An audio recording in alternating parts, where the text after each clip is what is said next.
Ngwa biak mal mi joji nu tekala ma to mu go lar kon wana me donc ya pede chabnen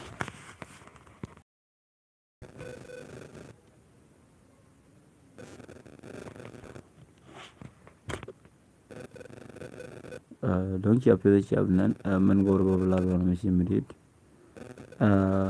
an bala ko ku wo ji shale dai loko keliu go bala ko ku da ka bo bala ko ku da long ka mun ci ka yai anyok karo da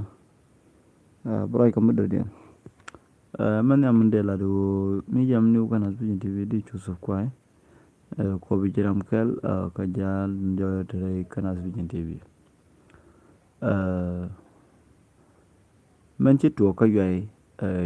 ci to wan ci ga to ton o cha de joji no ci naro de reda ke lo ci ko de da kala ja de te ku te ka ne te ci jang de or ka ne ti ci chong ko jang ka jen de lo ko ma jo ci ga te wa nyur ka ga bal re lo ko man ko wa te ci ken ga ju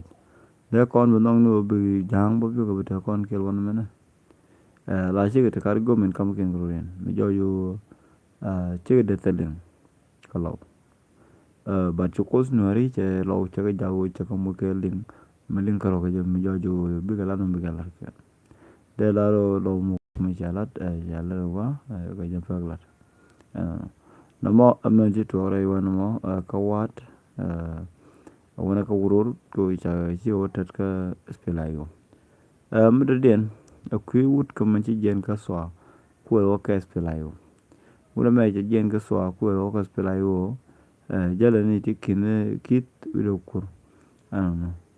jala te ga ni ti kit te tere na tan ta man ti cha ya na ke na men ka mi chala no